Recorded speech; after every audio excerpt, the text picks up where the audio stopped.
যেটা আমাদের কাছে খারাপ মনে হয়, দেখবেন যে মাঝে মাঝে আমাদের লাইফে এমন কিছু ঘটে যায় যেটা আমাদের কাছে খুব বেশি খারাপ মনে হয়, কিন্তু একটা সার্টেন পিরিয়ড শেষে দেখবেন যে যে জিনিসটা আপনার কাছে আজকে খারাপ মনে হচ্ছে, একটা পর্যায়ে গিয়ে দেখবেন যে এই ঘটনার মধ্যে কোনো না কোনো একটা কল্যাণ রেখে দিয়েছে একজন। বলেন সবাই, তিনি কে?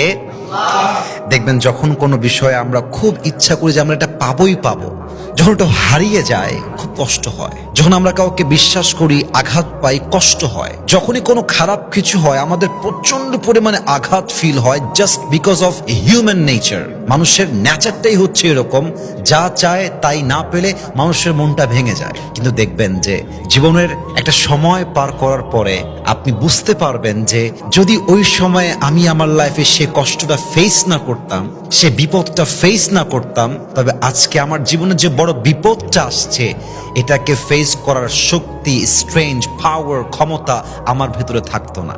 এজন্য আজকে যেটা খারাপ মনে হচ্ছে এটা আসলে খারাপ নয়, বরং আপনার জীবনে যা কিছু ঘটছে, আপনি যা পাচ্ছেন, যা পাচ্ছেন না, যা হারাচ্ছেন, যা পাচ্ছেন, যে বিশ্বাস ভাঙছে, যে বিশ্বাস রাখছে, what ever is happening in your life, যা হচ্ছে এই সব কিছুর মাঝেই একটা কল্যাণ রেখেছে একজন। বলেন সবাই, তিনি কে?